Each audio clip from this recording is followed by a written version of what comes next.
Mhm. This is my first time doing a live section. Let me waiting for someone. It's 1 minute to 10. Let's see if someone is coming.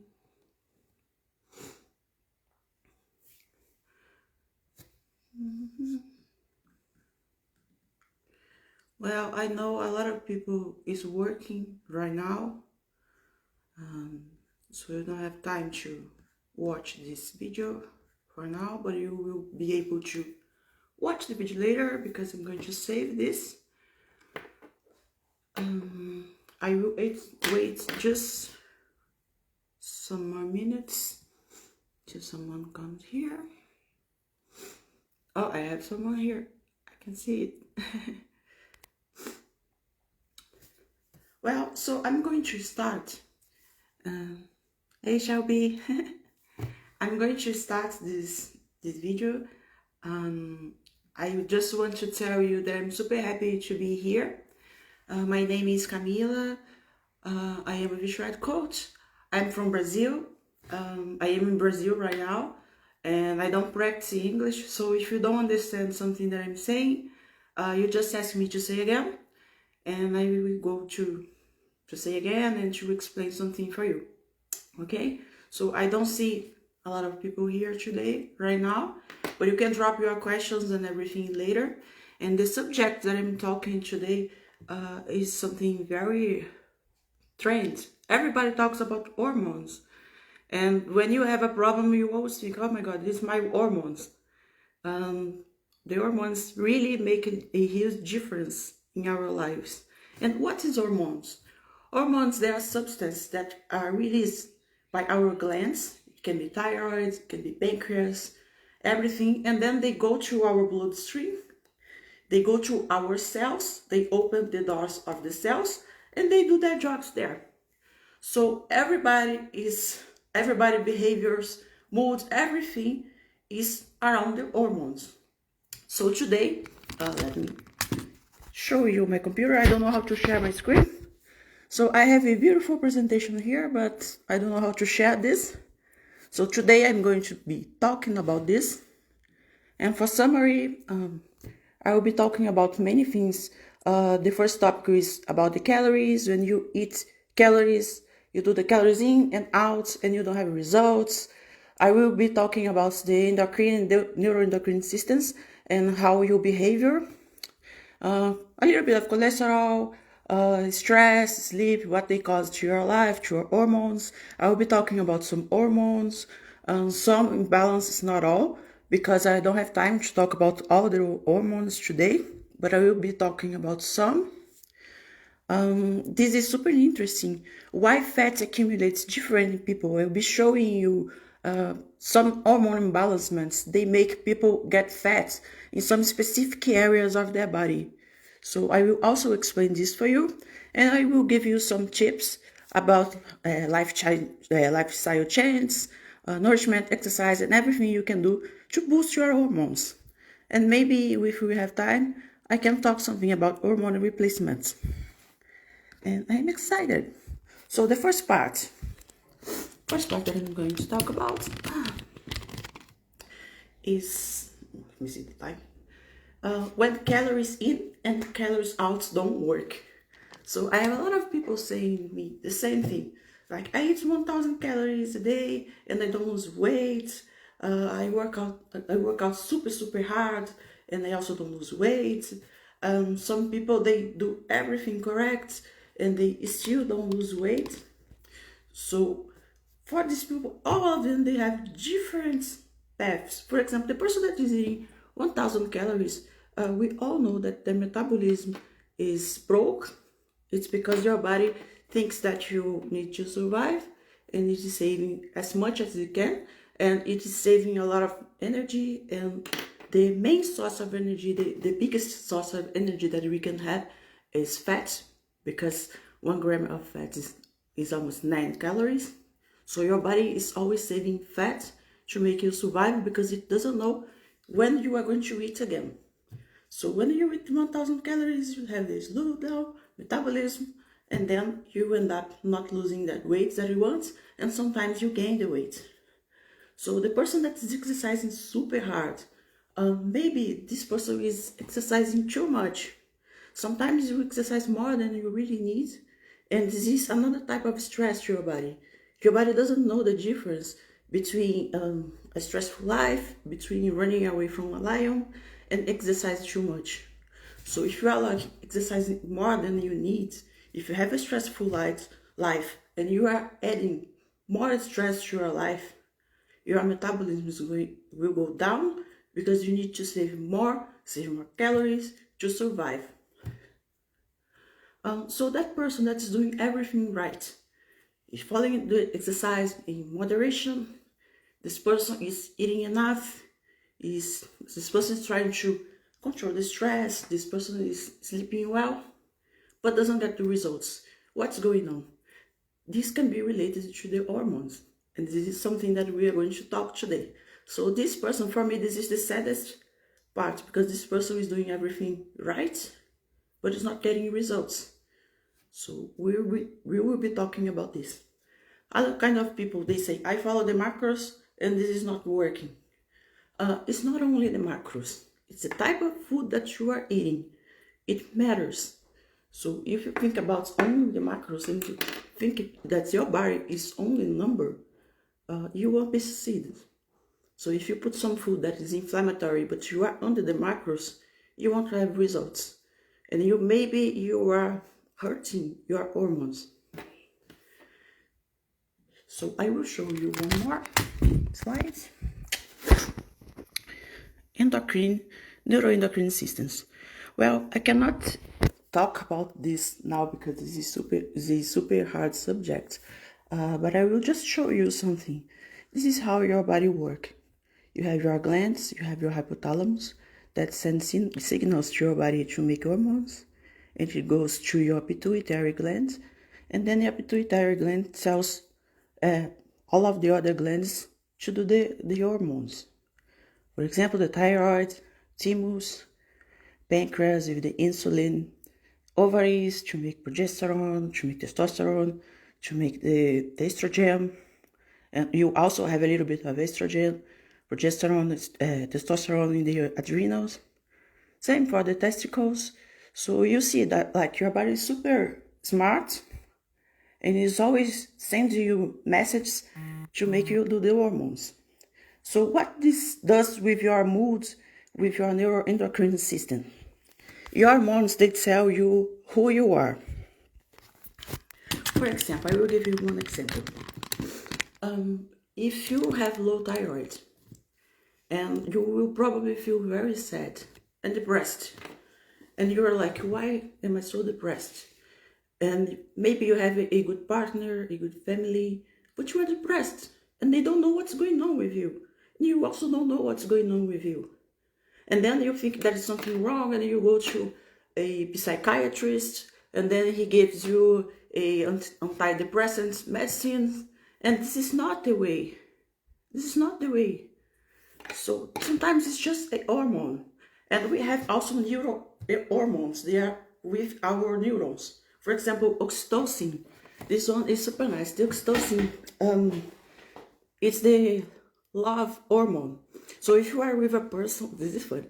When you are with a person and then you are releasing a lot of oxytocin, you start to love that person. And this is fun because you start to love someone because of something chemical that is happening to you. When a mom have a baby, for example, sometimes you are, I don't know if I have a lady here in the same situation. When you don't have a baby, you don't care about children. You just say, I don't want to have a baby, and okay. When you have a baby, you have a lot of oxytocin going on, and then you love that baby. So this is something chemical that is happening to you. So if you never have a baby, you will never love the baby because you don't have this neurohormone going on. So it changes your behavior. So these are some examples. So another example, if you have estrogen dominance, sometimes you cry for no reason. And you're like so crazy for nothing. So this is how the hormones, they work in your body. And all the hormones, they are very good. They do a lot of good things for us, but they need to be in balance.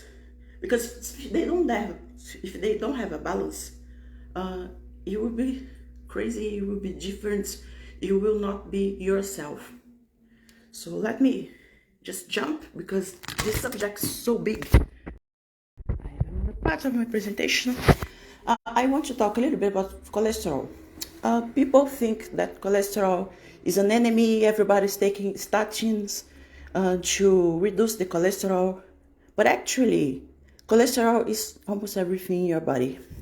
You see here that your hormones, they are small pieces of your cholesterol.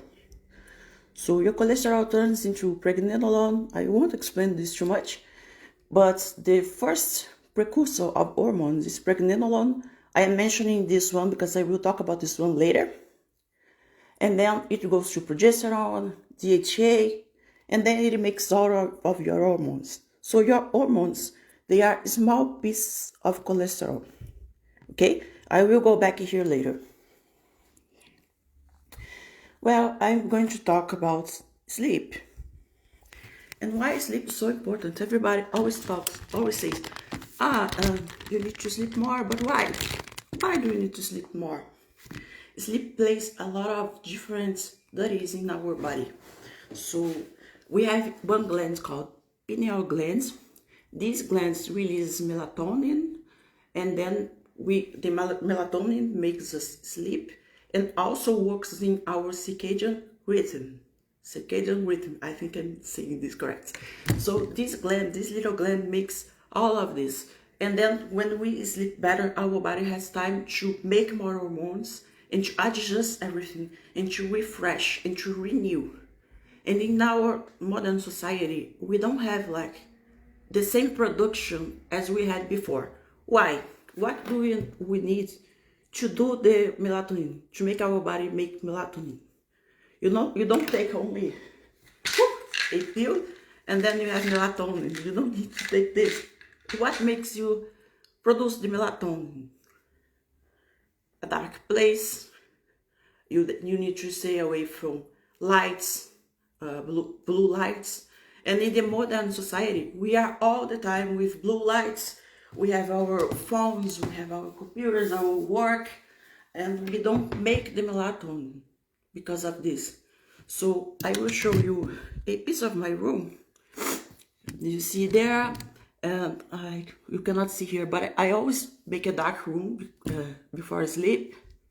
I turn my computer and my phone in the yellow light just to produce more melatonin, because this is super important. And when you don't have a good circadian rhythm and you don't produce a lot of melatonin, you get fat, and obesity is related to this. There was a research about this, and a lot of people, they weren't sleeping in correct times and enough. Most of them had problems with insulin, and they got obese. So melatonin is super important.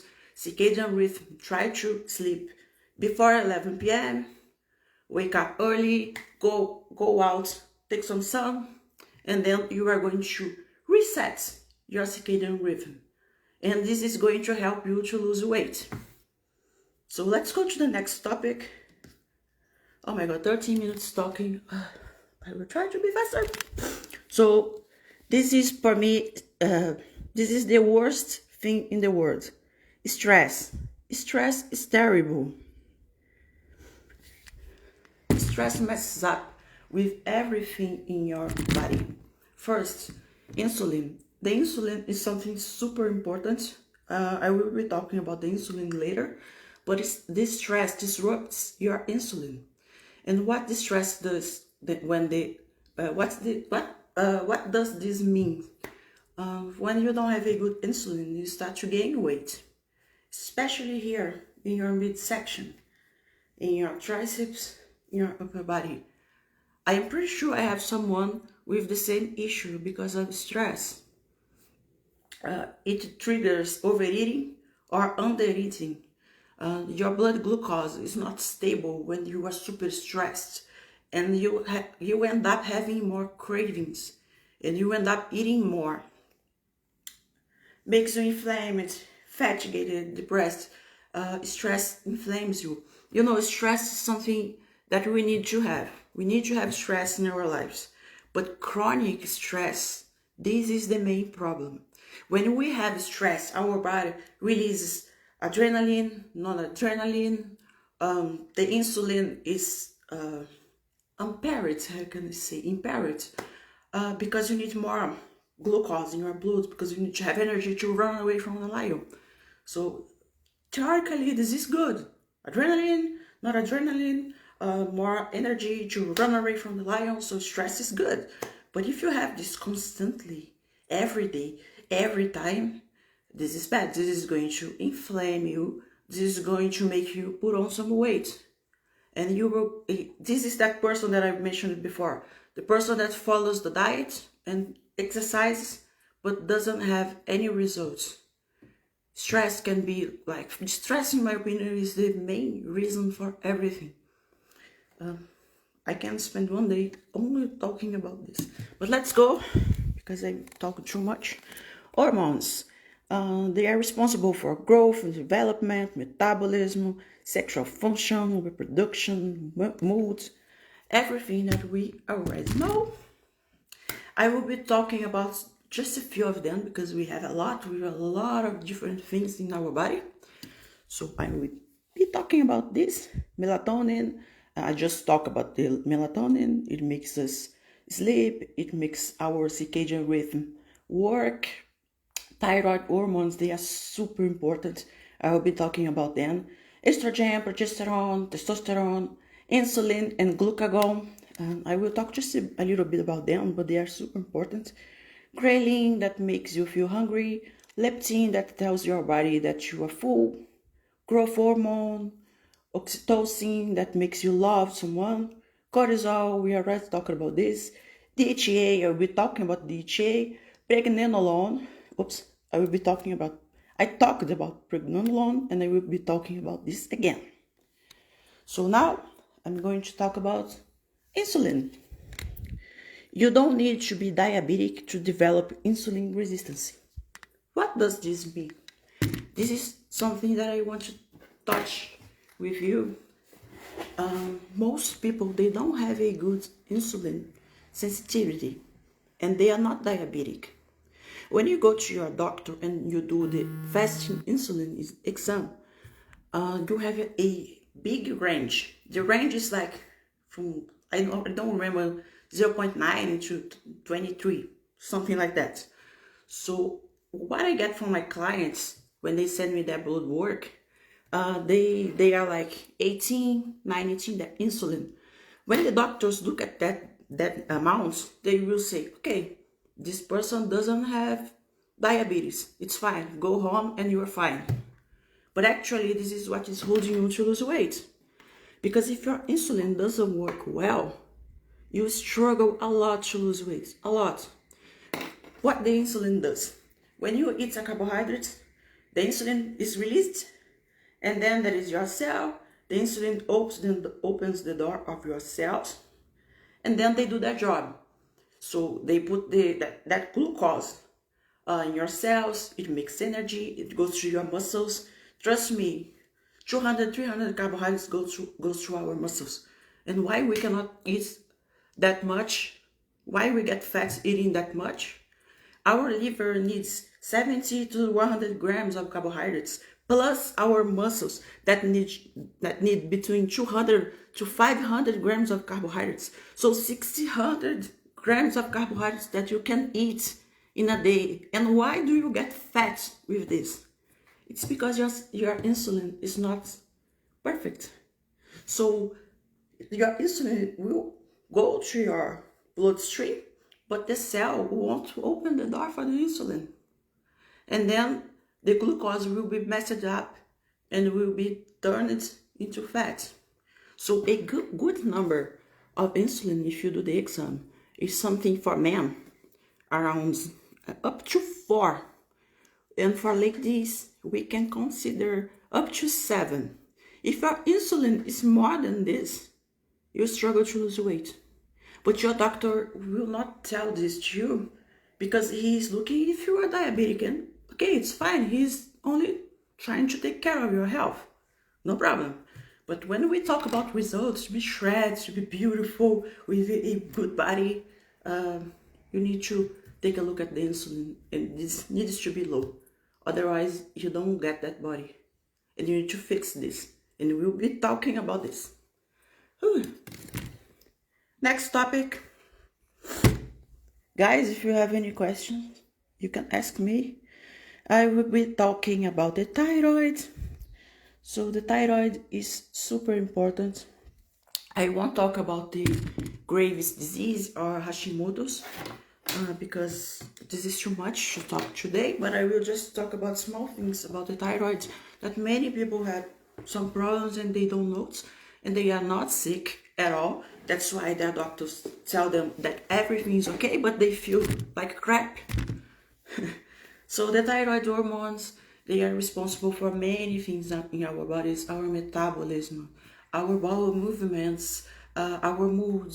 When our thyroid is good, we feel good. When our thyroid is low, we feel sad with no reason.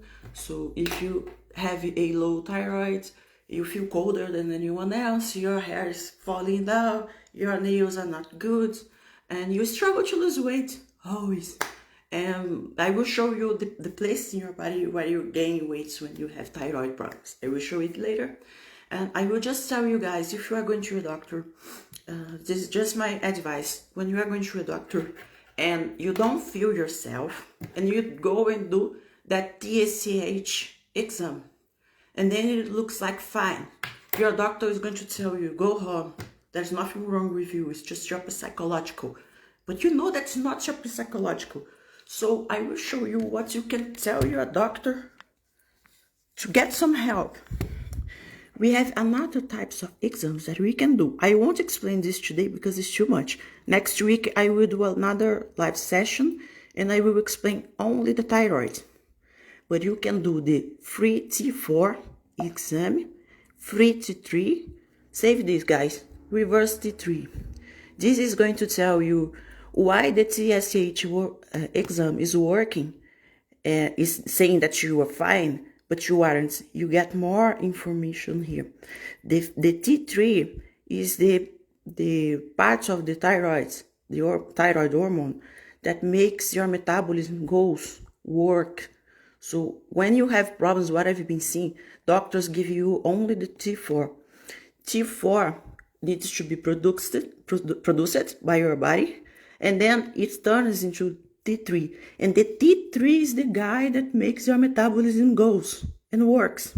And the reverse T3 is not a bad guy, but if it is in excess, it holds the free T3 and doesn't allow the free T3 work. So what you need to take a look, your free T4 needs to be high, also your free T3, and your reverse T3 needs to be low. This is the optimal exams that you have. So if your doctor is saying that you're okay, that you're fine, everything is good with you, and you are feeling like crap, ask him these exams. Save this part of the video. I don't know how many minutes I started. 23 minutes. You just check this part, and then you talk to your doctor. And possible causes for your thyroid to be so bad. Chronic stress. Stress is super detrimental to your thyroid. So every time you get stressed, you remember my words. You need to find a way to control the stress, because stress is ruining your life. Stress, we call this as pregnenolone stew. I'm going to show you again cholesterol part. Let me find it here. Cholesterol part, you know that cholesterol makes the pregnenolone and then the other hormones. When you are super stressed, the cortisol steals all of your hormones, everything. So you just make pregnenolone, cortisol, and the other hormones, they go away. You don't have them anymore. So this is what stress does for you. So this is something that we need to control. I could talk more, but I'm talking for 24 minutes, so I will just run. Okay, chronic stress can wreck your thyroid. Endocrine disruptors, your thyroid hates them. For example, everything that you see in your life, for cosmetics, the makeup that you are using, food, things that they put in the foods, the plastic, some plastic pots, when you put them in the microwave, this is terrible, don't make this. Phthalates, a lot of chemicals that we have in all of the places, so they are disrupting also the thyroid. The thyroid hates them. So this is something that you can try to do. It's super hard, for example, to buy everything organic because it's so expensive. And for the cosmetics, it's terrible. I'm wearing a organic makeup. I'm using organic makeup, but it is terrible. It's more expensive and it's like not so good. So it's hard to have natural things. But if you can try to avoid all of the pesticides and everything, your thyroid will say thank you. Poor diet, low calorie diets. Your thyroid needs calories to work. Your thyroid needs calories to work. Listen what I'm saying. Don't eat 1000 calories because this is going to slow down your metabolism. This is going to disrupt your thyroid. So please eat more. If you eat the right foods, if you don't get too stressed, and if you don't eat inflammatory foods, and if you avoid the endocrine disruptors, your thyroid will say thank you. Your metabolism is going to increase and run again. So lack of vitamins and minerals. Our society today, we don't eat too much vitamins and things because our grounds, I don't know how you say, our soil grounds is super poor. So an apple that you see today is not the same of the apple that was in the past 50 years ago. It has very few minerals and vitamins that it was before. Because today everything is about production. Let's sell. So this is what's making our food be very low in vitamins and minerals. So for your thyroid, you need so many things. For example, L-tyrosine, you get from, this is an amino acid. You get this from meats, mostly. What else? Vitamin A, it's in liver, nobody eats liver. We have so much zinc. I will be talking about this. So today we have we don't get all the vitamins that we need from diet. Poor liver function. If your liver is not working well, it's not metabolizing everything well, your T3 especially will not work. Autoimmune disorders, I won't talk about this today, but Hashimoto's, Graves, gluten and dairy. There is something called molecular mimicry. The molecular mimicry is, how can I say? If you have Hashimoto's thyroiditis and someone's talking to me, Hashimoto's thyroiditis and the gluten, the protein in the gluten mimics the thyroid glands. So when you eat gluten, your thyroid is attacked because your body sees that protein, it starts to attack everything that looks like that protein, and your thyroid looks like the same protein as gluten and dairy. So that's why when you eat them, you get worse. I'm always mentioning this because people think about gluten like I'm going to have a digestive problem. No, inflammatory problem. Inflammatory problem is worse than digestive problem, I can tell you. So let's, I will finish soon because I'm talking too much. High cortisol, low cortisol. I see a lot of people with high cortisol when they are starting to have problems, especially because of work. People working 16 hours a day, very stressful work.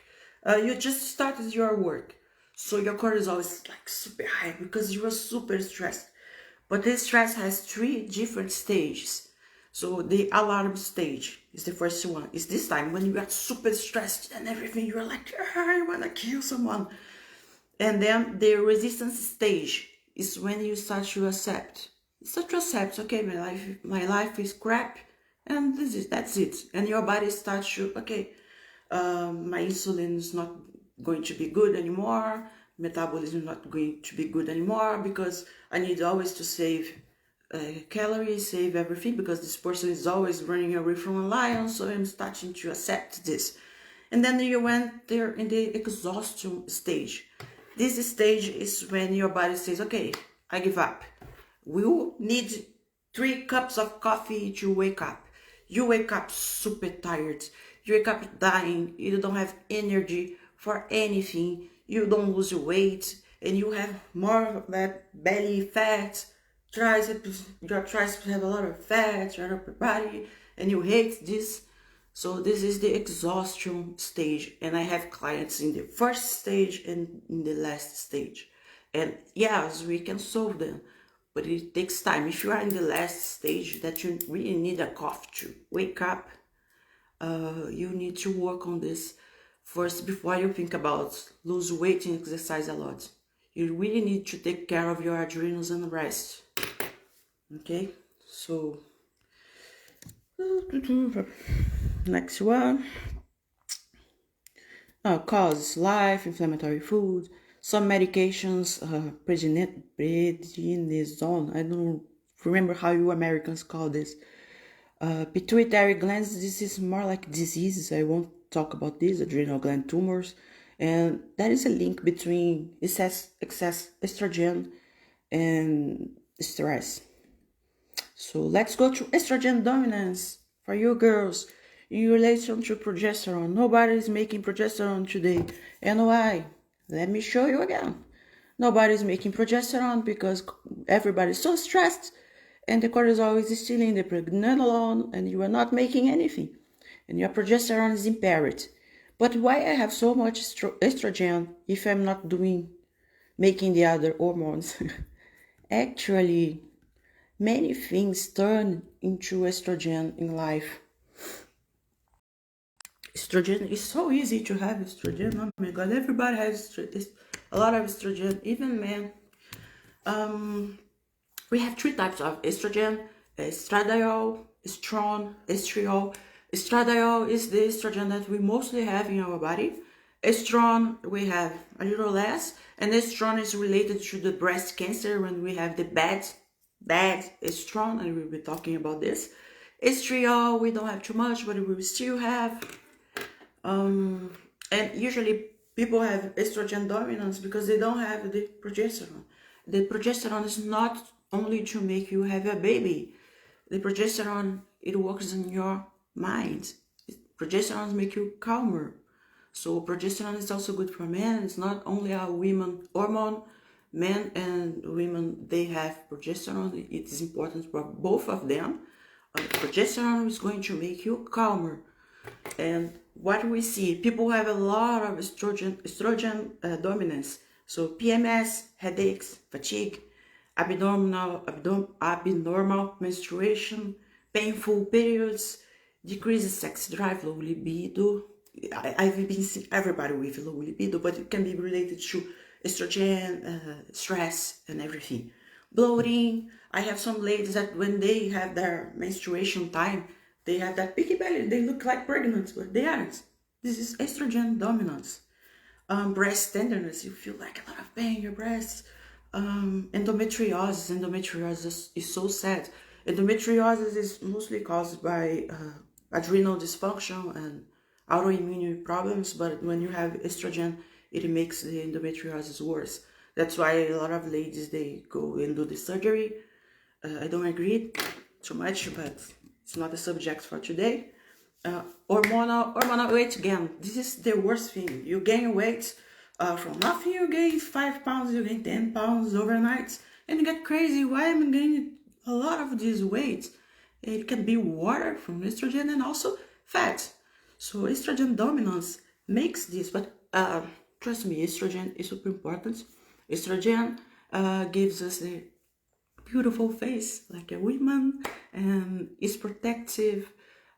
It's protective for the neurons, for the hair. So it's important for men too. Men must have a little estrogen too to protect their neurons and their hair, but not too much. And why we have too much? First, progesterone is very low, so we have a lot of estrogen in relation to progesterone. That's why you feel PMS and you feel so terrible.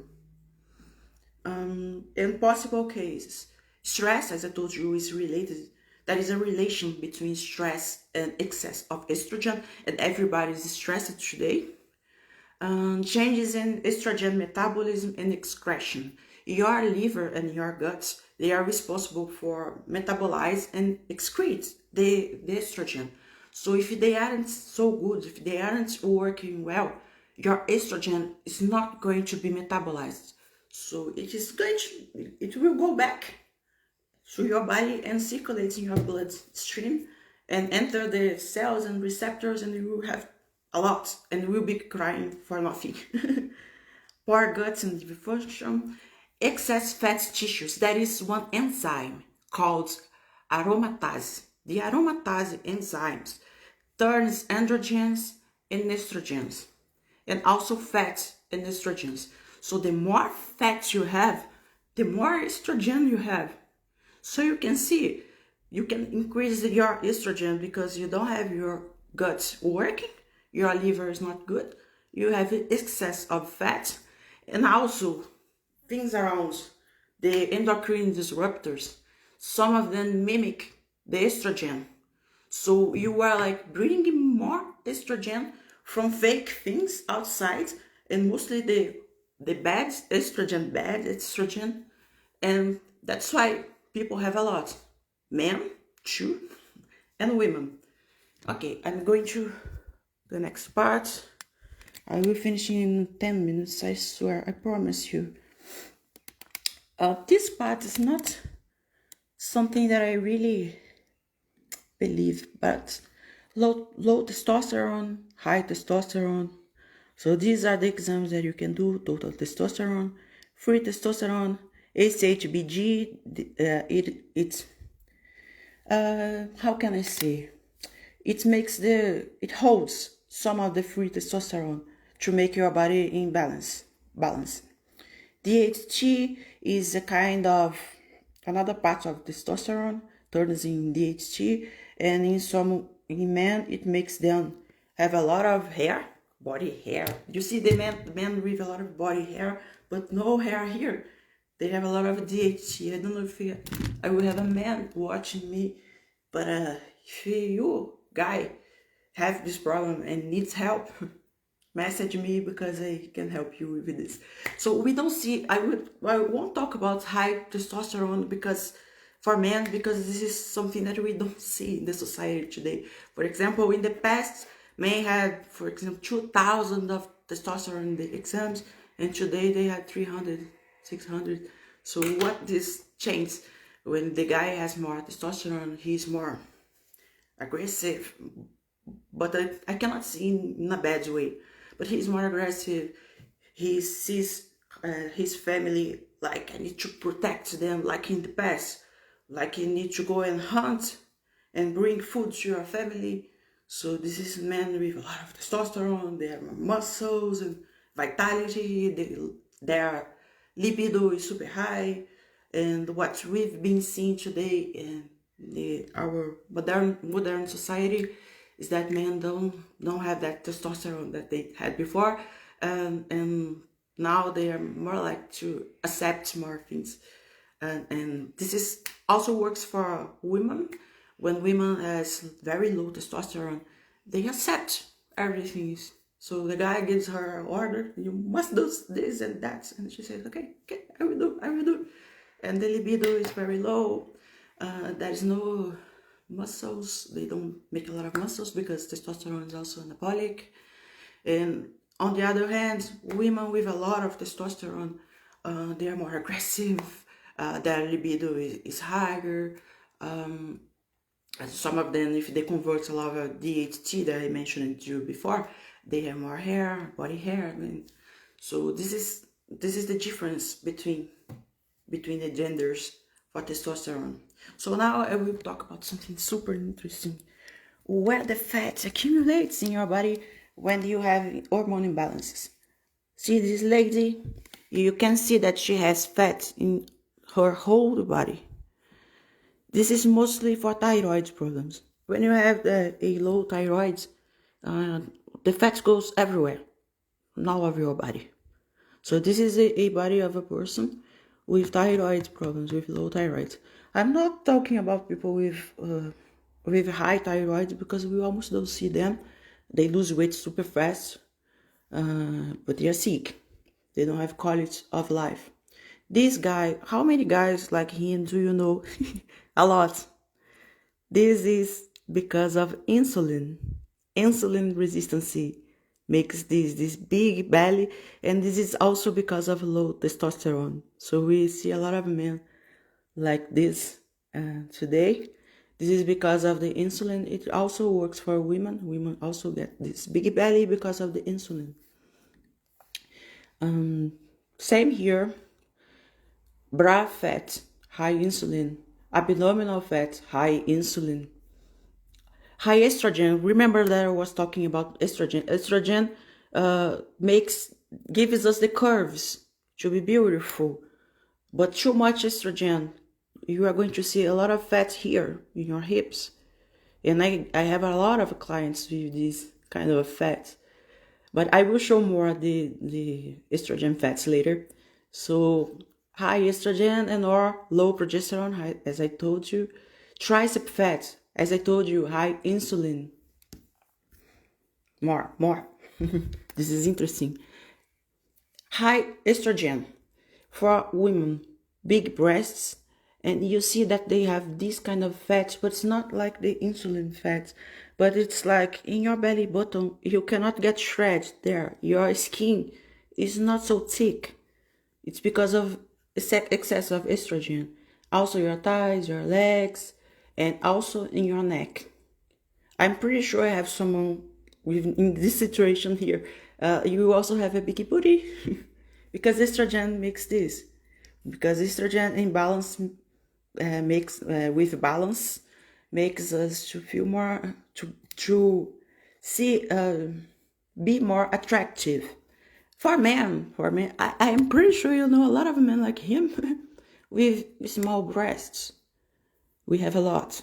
And this can be excess of estrogen and also the endocrine disruptors that I mentioned you. So men with a lot of estrogen, they have these small breasts. And I'm sure they don't feel well with this. And they also have hips, and they also have fats in their belly, and some of them behavior different. Remember that I told you that hormones make your behavior. Some of them, they behavior different. They care too much about how they look like, and their libido sometimes is not so high. Low testosterone. I'm pretty sure you know guys like them. So this is the difference. And when the guy has low testosterone, he has this big belly, and his insulin is not so good. He doesn't have a lot of muscles, and testosterone is super important for men, so they increase the risk of osteoporosis. Women with low estrogen, they also have this risk. This one is super extreme. I am talking about a disease. This is a endocrine disease, Cushing syndrome. I don't know if you know someone with this, but this is a tumor. I'm not going to talk about this, but I am pretty sure that you see similar bodies. Look at this.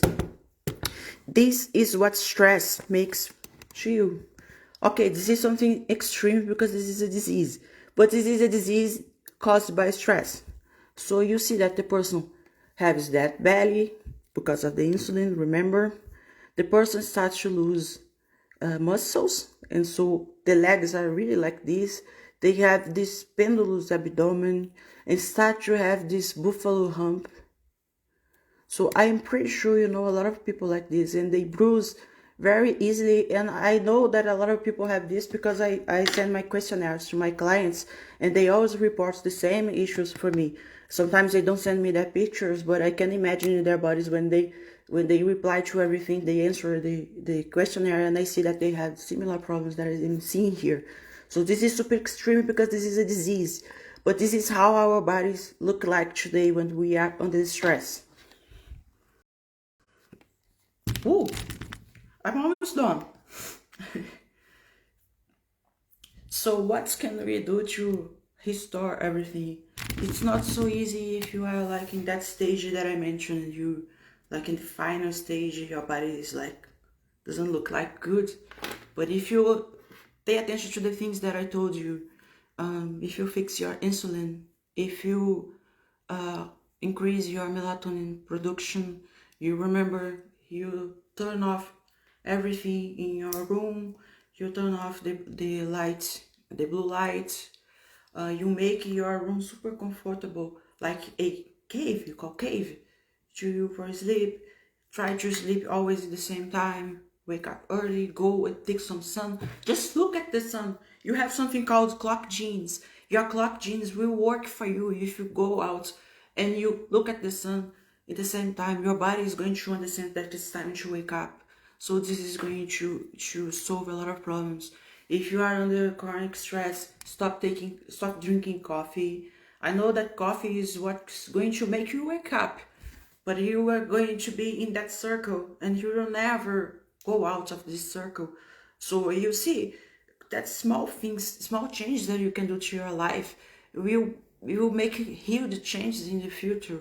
So if your gut is not working, if you are eating inflammatory foods, your gut stop working, if your liver function is not working, your estrogen is going to be high, you will be excess of estrogen. And all of our society today, they have so much estrogen in their bodies. That's why they are like, they are crazy, they have that facts that they don't understand.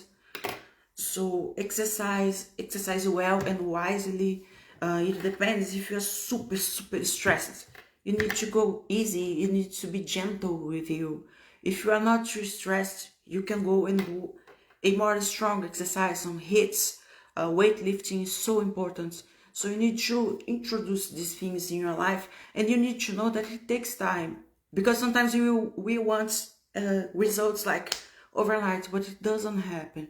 I can tell you, like, at least 5 weeks trying doing everything correct.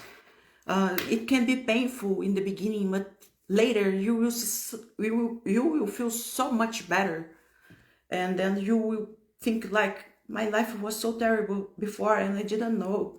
And I have one more thing to show you guys. Restore your balance and have a good life again. When we are doing everything, sleeping well, doing meditation is super important, breathing, we are doing everything, but we are not getting everything that we need from the diet, or we need some support. I usually recommend my clients some kind of things. First of all, do not use any meds without talking to your doctor. I'm not here prescribing anything for you, but there are some things that really can help you. If you have high cortisol, vitamin B, vitamin C for your immune system, omega-3 for inflammation, L-theanine. You can take this in the morning. This is going to help you to feel calmer. L-lysine, it helps you to produce dopamine and helps also with your thyroid. Oh, sorry, this is the L-tyrosine. L-lysine is amino acid. It's going to make you calmer. Panax ginseng, I also use this for menopausal women. Ashwagandha, you can use at night. We have ashwagandha in our green supplement, so I really recommend our green supplement. Try the regular one without sweetener. Rhodiola, you can use in the morning. It's going to make you calmer. If you have low cortisol, you need the coffee to wake up. Vitamin B1, B6, vitamin B complex is super important in our life, and we don't get this from diets. Vitamin C again, you see that I repeat some things. Licorice root extract, bioidentical cortisol, this is in the last case and you use just a few amounts and you need a doctor to help you. For low progesterone, vitamin C again, chasteberry, saffron, calcium, magnesium. People don't get magnesium from the diet. Vitamin B6 again, pregnenolone. You remember that I told you that pregnenolone makes all of the other hormones, and we don't have this today because we are super stressed, and the cortisol is stealing all the pregnenolone that our body makes. Excess estrogen, you can try a supplement called Gene. It comes from cruciferous veggies. You can also have cruciferous veggies like broccoli, for example. It helps your body to metabolize the estrogen.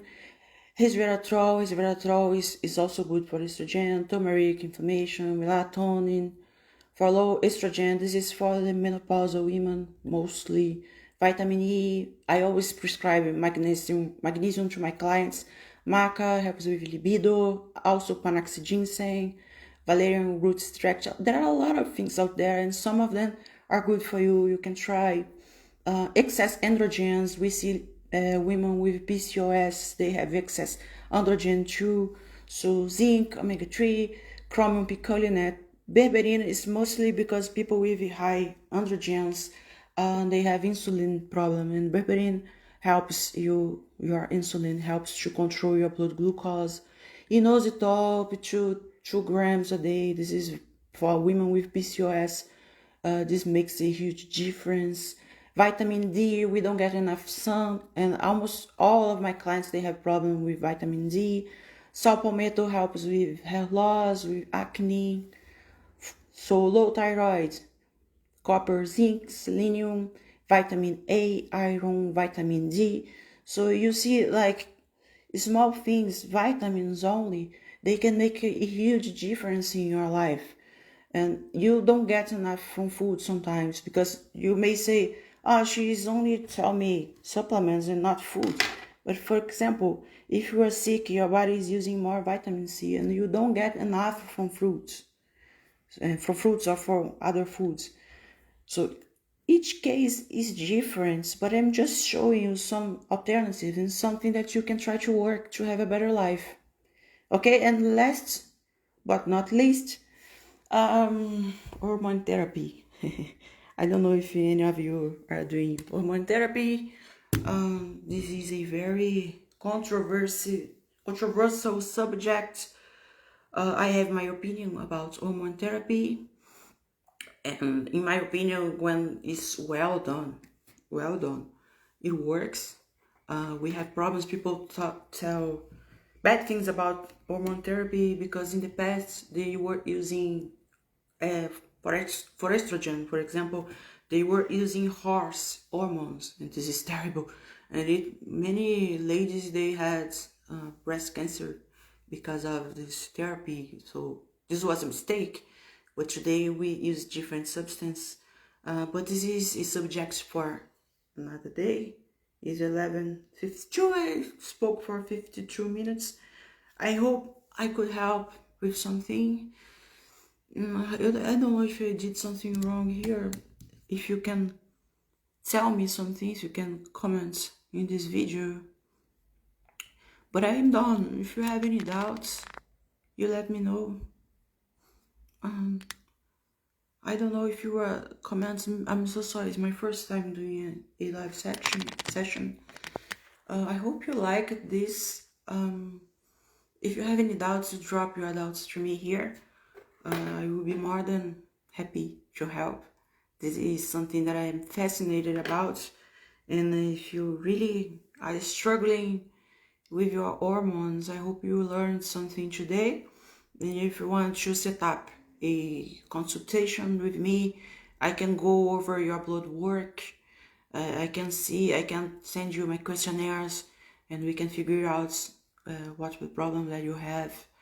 And yes, well, I don't know if people can comment here, but I'm going to finish this session. But if you need anything, I'm here. And thank you so much for watching. Shelby and Stephanie, thank you so much for being here. Bye-bye.